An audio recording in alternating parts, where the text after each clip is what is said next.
Hai sahabat, jumpa lagi. Bagaimana kabar kalian? Semoga semua sehat-sehat ya. Kalian siap untuk belajar hal baru hari ini? Yuk, jadi kelas kosong yang siap menampung air yang baru. Kali ini kita akan belajar bersama mengenai kiat sukses belajar dari rumah. Akan ada dua bagian. Yang pertama, untuk kalian semua sahabatku dimanapun kalian berada.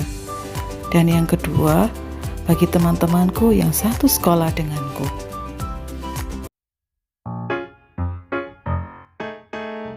Bagian umum yang pertama, milikilah ruang belajar.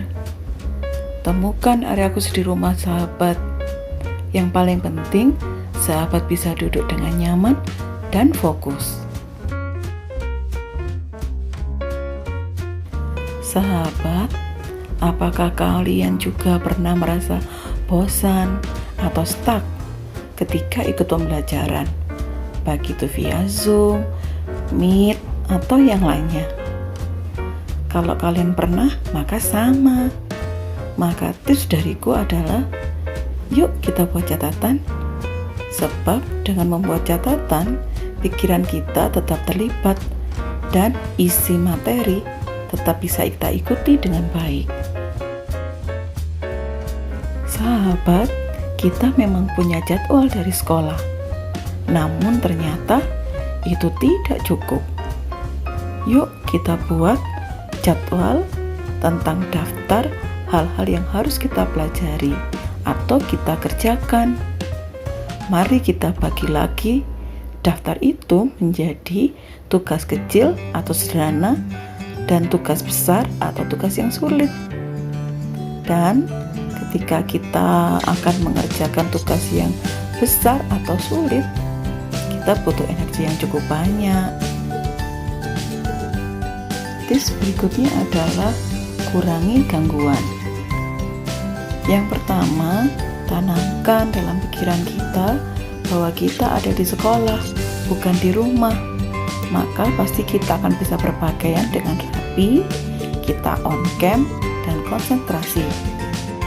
Berikutnya, ada baiknya sahabat membisukan atau membuat mode jangan ganggu baik di HP maupun di laptop sahabat, sehingga tidak ada notif yang akan menggoda kita. Berikutnya, sahabat bisa subscribe aplikasi yang bisa meningkatkan produktivitasmu. Misalkan sahabat mau meningkatkan bahasa Inggris atau laboratorium maya atau yang lainnya. Dengan demikian, sahabat punya banyak sumber belajar. Sahabat, adalah wajar ketika kita sedang pembelajaran, tiba-tiba kita sulit konsentrasi atau fokus. Mungkin karena capek. Sahabat bisa ambil waktu istirahat, walaupun 5 menit. Syaratnya, sahabat harus izin kepada guru. Mungkin izin ke kamar mandi, atau izin untuk minum. Sahabat, ini adalah bagian yang paling penting. Ketika segala sesuatunya menjadi sulit, kita tidak bisa hanya sekedar memaksa diri sendiri untuk terus maju. Kita butuh bantuan.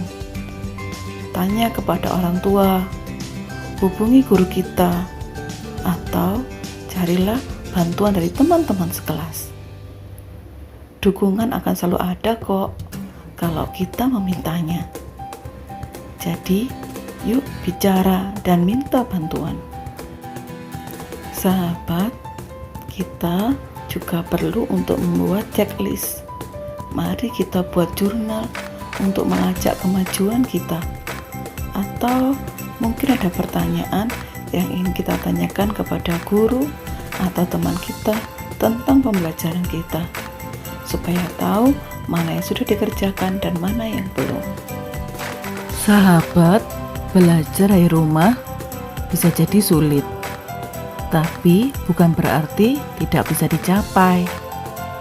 Pembelajaran jarak jauh membantu kita untuk memiliki keterampilan seperti manajemen waktu dan energi, kemandirian dan pemikiran yang kreatif. Tetap bersemangat ya. Sahabat, sekarang kita sudah sampai pada bagian 2, khusus untuk siswa SMAK Kolese Santo Yusuf Malang. Sahabat, di buku pedoman kita tertulis bahwa penilaian akhir pengetahuan kita diambil dari 3 kali rata-rata penilaian harian pengetahuan ditambah 2 kali nilai penilaian akhir semester, dan kemudian semuanya dibagi dengan 5. Sedangkan penilaian akhir keterampilan diambil dari rata-rata penilaian harian keterampilan tiap mata pelajaran. Untuk penilaian sikap dilakukan secara berkelanjutan oleh semua guru, termasuk guru BK dan wali kelas, melalui observasi serta informasi lain yang valid dan relevan dari berbagai sumber. Bentuk penilaiannya berupa predikat, sangat baik, baik, cukup atau kurang, disertai dengan deskripsinya. Berikut adalah contoh perhitungan penilaian akhir pengetahuan. Misalkan bahasa Inggris, kita 3 kali ulangan.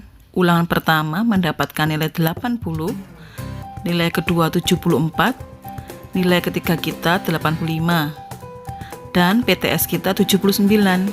Kemudian keempat nilai itu kita tambahkan dan dibagi 4. Didapatlah nilai rata-rata penilaian harian kita, yaitu 79,5. Ketika penilaian akhir semester, ternyata kita mendapatkan nilai 82,6. Maka untuk menghitung penilaian akhir pengetahuan, kita kalikan 3 kali 79,5 yang kemudian ditambahkan dengan 2 kali 82,6. Kemudian kita bagi 5. Hasilnya adalah 80,74 dan dibulatkan menjadi 81. Sudah jelas kan teman-teman? Sekarang kita bahas tentang syarat kenaikan kelas. Yang pertama, kita harus memiliki nilai rapor yang lengkap dalam 2 semester ini. Kemudian, tidak lebih dari 2 mata pelajaran yang masing-masing capaian pengetahuan dan atau keterampilan di bawah 75. Apabila ada mata pelajaran yang tidak mencapai 75 pada semester ganjil dan atau semester genap, maka ketuntasan mata pelajaran diambil dari rata-rata nilai setiap aspek mata pelajaran pada semester ganjil dan semester genap. Syarat selanjutnya adalah predikat sikap selama 1 tahun pelajaran minimal baik. Nilai kepribadian juga baik. Prosentase kehadiran minimal 97%.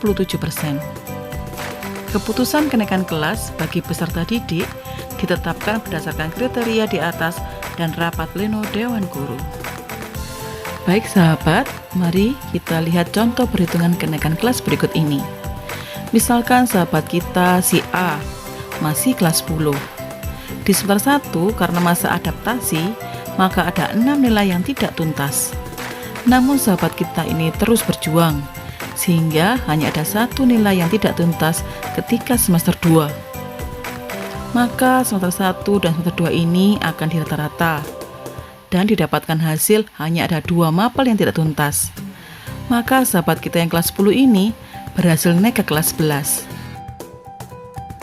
Sekarang kita lihat contoh berikutnya. Sahabat kita yang ini juga masih kelas 10. Ternyata dia mampu beradaptasi dengan baik. Maka semester 1 ini hanya ada 1 nilai merah.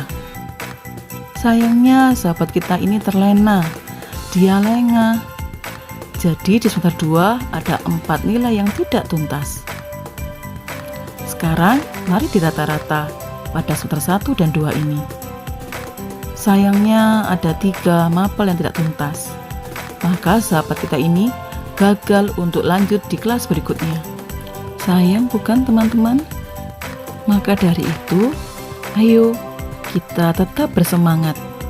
Jangan terlena oleh kondisi yang nyaman. Aku pun juga demikian. Sekarang aku sedang berjuang untuk menjadi lebih baik daripada hari kemarin. Ayo sahabat, kita berjuang bersama-sama sehingga kita meraih masa depan kita. Salam jumpa.